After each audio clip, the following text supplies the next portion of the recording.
The 1990s weren't just another decade of basketball, they were the years that turned the NBA into a worldwide phenomenon. This was the era when legends clashed in nightly battles, when dynasties were born and broken, and when the game became bigger than the court itself. Every arena was a stage, every rivalry was a headline, and every superstar carried the weight of culture on his back. From fresh expansion teams and international arrivals to unforgettable finals moments and rule changes that reshaped the sport. The 90s were more than highlights, they were the decade that made basketball a global language. We start with expansion and a plot twist.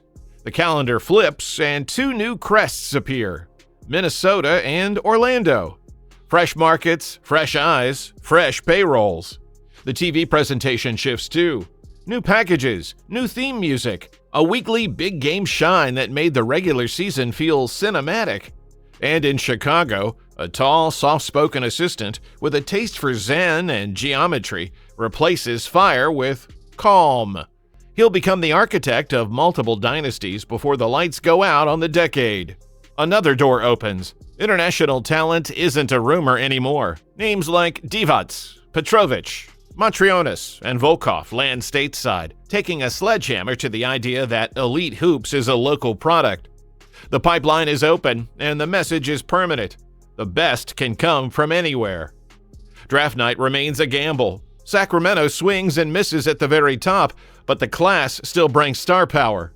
Sean Kemp soaring through ceilings, Glenn Rice's textbook release, Tim Hardaway's crossover that makes defenders reach for the emergency brake. Meanwhile, a long-awaited arrival in San Antonio changes everything. The Navy is done with him. The league is not ready. David Robinson hits the floor, and the Spurs rocket forward with a 35-win surge. At the time, the greatest single-season jump on record. He collects Rookie of the Year without debate. Scoring titles? Michael just keeps collecting them. But the MVP ballot is a knife fight. Barkley's force, Magic's control, Jordan's inevitability. Magic gets the nod, the crown in LA still fits. Dennis Rodman is recognized as the league's most disruptive defender, even without gaudy box score crimes, while Hakeem builds a stat line so rare it belongs in a museum. A quadruple double. That's how the decade introduces itself, layered greatness nightly. The postseason doesn't care about nostalgia. The Lakers figure out the cost of life after Kareem. Portland surges out west, while Detroit still has Chicago's number in the east. The bad boys' scheme turned the lane into a toll road, and the Bulls pay full fare. Game 7, Jordan does his part. His starters go frigid. Detroit advances and finishes the job in 5. Isaiah Thomas, barely taller than the ball rack, torches the arc like a flamethrower. For the moment, toughness wins. Then the axis tilt. A new season brings new boundaries. The league regulates the final tenths of a second with the no catch and shoot under 3/10 adjustment. And it finally draws a line on dangerous hits. Flagrants are in the book. The NBA stretches its passport too. Regular season games in Tokyo signal a mission that's bigger than one country. On December 30th, Scott Skiles drops 30 assists, a mark that still feels like a typo. Barkley steps over the line and apologizes to a little girl he accidentally spit on. Rodman repeats as the guardian of the glass. Jordan scoops up another MVP. For the first time in a decade, the Lakers aren't the West's 1 seed. Familiar hierarchies are cracking. The playoffs deliver a sweep with an attitude. Chicago doesn't beat Detroit. They shake the city out of them. The Pistons exit before the buzzer. No handshakes, no nods. One of the coldest walk-offs ever taped. The finals? It's a billboard. Jordan versus Magic. The Lakers steal the opener, but Chicago calibrates, assigns Pippen to the engine, and flips the matchup. A mid-air switch-hand layup becomes a poster we can all describe without seeing. The Bulls take the series in 5. The first parade hits Grant Park. The fuse for a dynasty is lit. Summer breaks every rule. After the college kids settle for bronze in '88, USA Basketball invites the pros to Barcelona. Jordan says yes, on his terms. The roster becomes a constellation people will argue about for decades. Jordan, Magic, Bird, Barkley, Malone, Ewing, Pippen, Stockton, Robinson, Mullen. Yet before the World Tour begins, the sport absorbs news that goes beyond wins and losses. On November 7th, 1991, Magic Johnson reveals he's HIV positive and retires on national TV. The league cries with him, then wraps its arms around him. By All-Star Weekend, Magic starts, finishes with a smile step-back three, and takes the MVP with the entire arena on its feet. A stigma is challenged in real time. The 1991-92 ride is a transition. Larry Bird's back is made of glass and grit. He still manages 20-10-7 on pure craft. Detroit's bite dulls as the band breaks up. Dennis Rodman begins a 7-year monopoly on rebounds, the kind of run only Wilt could understand. Golden State's Run TMZ ends. Larry Brown briefly drives 2 franchises in one season and lifts the Clippers into daylight. Cleveland hands Miami a 68-point loss that sits in the record case for almost 30 years. In June, the debate of the day, Jordan or Drexler, lasts about one half. 6 threes later, MJ shrugs at the broadcast desk like, "You asked?" Chicago repeats in 6. The crown is secure. Then comes a force of nature. The 1992-93 season delivers a 300-pound freight train in Orlando. Shaquille O'Neal is a walking physics lesson. Too big, too quick, too nimble. He yanks an entire basket to the floor in Phoenix, then shatters the assembly in New Jersey. The league literally re-engineers hardware to survive him. Barkley traded to the Suns, rides an Olympic summer into his lone MVP. Jordan equals Wilt with a 7th straight scoring crown. Hakeem finally gets DPOY flowers. Dallas wins 11 games and becomes a cautionary tale. The East semis turned into a trench war. The Knicks bully Chicago into an 0-2 hole. Jordan briefly looks human. In Game 4, he detonates for 54. The Bulls take control, roll through, and line up with Phoenix. But calamity hits first. Drazen Petrovic, Europe's greatest shooter, fresh off All-NBA, dies in a car crash weeks before the finals. The series opens with silence, then chaos, a triple overtime epic in Game 3, a 55-point masterpiece in Game 4, and ultimately John Paxson's clean dagger in Game 6. Chicago three-peats. Jordan averages 41 a night in the series, the most ever in a finals. The summer is merciless. Boston's Reggie Lewis collapses and dies during a workout. A week later becomes a month later, and Michael Jordan's father is murdered. By October, the game's brightest light steps away. Jordan retires. The league's center of gravity shifts overnight. 1993-94 belongs to balance and big men. Chris Webber goes number 1, then becomes a trade chip for Penny Hardaway, who immediately looks like Shaq's natural co-pilot. Magic Johnson tries coaching for a minute and bows out. For the first time in an eternity, Boston and LA both miss the postseason. Rodman goes Technicolor and inhales 17 boards a game. David Robinson posts a quadruple-double and, in a scoring title chase, closes the season with 71. Reggie Miller joins the 50-40-90 society. Mahmoud Abdul-Rauf misses the all-time free throw record by literally one shot. The top of the mountain? Hakeem Olajuwon. Houston opens 15-0, grabs the 1 seed, and sees the bracket clear when young Dikembe Mutombo and the 8th seed Nuggets shock the 63-win Sonics. New York survives its own cement shoe series against Indiana and reaches the finals for the first time since the 70s. Knicks Rockets in a tug-of-war without oxygen. No one touches 100. Game 7, John Stark's jumper abandons him, and the trophy stays in Texas. Hakeem outplays Ewing on every possession that matters. The league wants more points on the board. For 1994-95, the three-point line shortens to a uniform 22 feet. Accuracy rises. Steve Kerr hits more than half his attempts. Fouled on a 3? It's 3 free throws now. Grant Hill and Jason Kidd walk in and split Rookie of the Year.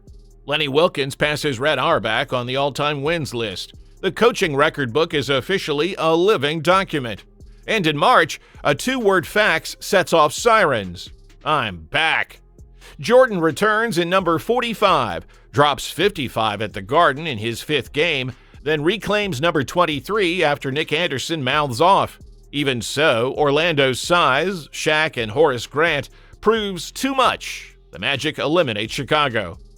Reggie Miller pulls off the ultimate New York heist, 8 points in 9 seconds, and sends the Knicks home. Orlando edges Indiana and books its first finals. Out west, Houston climbs out of a 3-1 grave against Phoenix on Mario Elie kiss of death. Then Hakeem puts on a clinic against MVP David Robinson.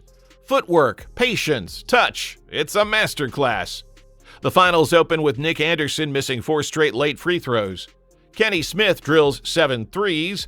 Hakeem beats the buzzer with a tip-in. The Rockets sweep and, as a 6th seed, become the lowest seed to win the title. Back-to-back champs, all on the road. A brief labor standoff comes and goes. Canada joins the map. Toronto and Vancouver take their first steps. Pat Riley takes control of Miami in a move so messy the Heat pay for it with cash and a pick. Kevin Garnett jumps from high school and kicks open the pipeline. Damon Stoudemire owns early Toronto and wins Rookie of the Year. Magic laces them up again, reminds everyone that vision ages well, then steps away for good. 1995-96 plays like a mixtape of milestones. Mahmoud Abdul-Rauf's anthem protests puts the league on the nightly news. John Stockton becomes the definitive all-time assists and steals leader. Hakeem takes the blocks throne. Robert Parrish sets the games played record and just keeps going. Brent Barry wins the dunk contest. Dennis Scott breaks the single-season threes record, and the Bulls go historic, 72-10, with the best point differential we'd seen. Jordan secures another scoring title and MVP, and Chicago rolls through June with only 3 losses total. Seattle grabs 2 in the finals. The Bulls gather themselves and finish in 6. Michael adds his 4th finals MVP. Free agency turns into an auction house in 96. Shaq leaves Orlando for Los Angeles, 7 years, $120 million, a number that turns heads in every sport. Alonzo Mourning gets $112 million to anchor Miami. A Juwan Howard deal to the Heat gets voided. He returns to Washington. Barkley heads to Houston to join Hakeem and Drexler. Meanwhile, one draft changes the future. Allen Iverson goes first overall and crosses over the league's sensibilities. Kobe Bryant skips college and becomes the Lakers' long bet with outsized payoff. Steve Nash, Ray Allen, Jermaine O'Neal, Stephon Marbury, Drazen Petrovic, Antoine Walker, Sharif Abdur-Rahim, Derek Fisher. Franchises are minted in one night. Early that season, Spurs executive Greg Popovich fires his coach and names himself. A long, methodical empire is born. The year writes more footnotes. Utah erases a 36-point deficit to beat Denver.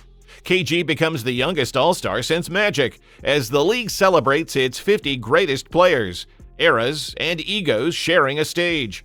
Dennis Rodman kicks a cameraman, sits 11 games, and boards like he didn't lose a day. Iverson strings 5 straight 40s as a rookie and pockets the trophy. Karl Malone edges Jordan for MVP. Voters reward Utah's machine. The playoffs turn feral in the East. Knicks Heat devolves into a fight that triggers a chain of suspensions, flips a 3-1 lead, and hands Miami the series. Chicago dismantles the Heat, faces Utah, and lives in the clutch. Pippen reminds Malone that Sunday delivery can be tricky. Jordan drills the Game 1 winner. The series ties, then comes the Fever food poisoning game. MJ, drained and pale, scores 38 and buries the defining 3. In Game 6, Steve Kerr calmly cashes the title winner. 5 rings for the core. 1997-98 is a farewell tour with barbed wire. Larry Bird steps to the sideline in Indiana and wins Coach of the Year. Chicago declares it the last dance. Front office storms brewing. In Oakland, a practice explodes. Latrell Sprewell chokes PJ Carlesimo and earns a 68-game suspension, the longest of its time. Washington retires the Bullets name. The three-point line returns to 23 feet 9 inches up top. Attempts and accuracy dip. Violet Palmer and Dee Cantner become the first women to officiate in a major U.S. men's pro league game. Denver loses 71. Indiana doubles Portland 124-59. AC Green's Iron Man streak goes into the stratosphere. Kobe is the youngest All-Star ever. There's no dunk contest. Jordan wins another All-Star MVP, another scoring crown, his 10th, and another league MVP, his 5th. Dikembe claims his 3rd DPOY. Tim Duncan arrives and, as a rookie, makes first-team All-NBA, rarefied air. The bracket gives us theater. Knicks Heat's brawl again. Jeff Van Gundy holds on to Alonzo Mourning's leg like he's preventing a 4-car pileup. New York advances, but runs into Indiana. Chicago, hobbled and exhausted, stares down Reggie Miller's late heroics and still finds 7 game answers. Utah glides through the West. The finals are tight wire, except for one strange 42-point Bulls avalanche in Game 3. In Game 6, down 1, Jordan strips Malone, waves help, rocks right, crosses left, and buries the last shot of the dynasty. 6 championships, 6 finals MVPs, curtain, and then silence. The 1998-99 lockout eats 204 days, Christmas games and the All-Star Showcase. Owners want a lid on max salaries and a rookie pay scale. Players want guarantees. The compromise changes the math of every roster for years. On January 13, 1999, Jordan says goodbye again. When the league finally resumes, it's a 50-game mad dash. Vince Carter floats into Canada and wins Rookie of the Year. Allen Iverson wins the scoring title for the first time. Karl Malone becomes the oldest MVP. The defending champs, gutted, miss the playoffs entirely. Cinderella shows up in the East wearing a number 8 seed. Allen Houston's soft runner beats the top-seeded Heat at the buzzer. The Knicks sweep Atlanta and outlast Indiana, but Patrick Ewing's injury leaves them undersized in June. The Spurs pop on the clipboard, Duncan and Robinson as twin answers to any question, sweep the Lakers, sweep the Blazers, and grind New York down in 5. Duncan owns the moment with bank shots and footwork that look inevitable. San Antonio raises its first banner. A new age has a logo. When the dust settles on the 90s, the NBA was no longer just America's game. It was the world's obsession. The decade gave us Jordan's dynasty, the Dream Team, Shaq's arrival, the rise of Iverson and Kobe, the grit of the Knicks, and the genius of Popovich and Duncan. It was a time of dominance, defiance, and destiny. A stretch of years that forged the blueprint for everything the league has become today. If the 80s built the stage, the 90s lit the fire, and the glow of that era still burns every time the ball goes up.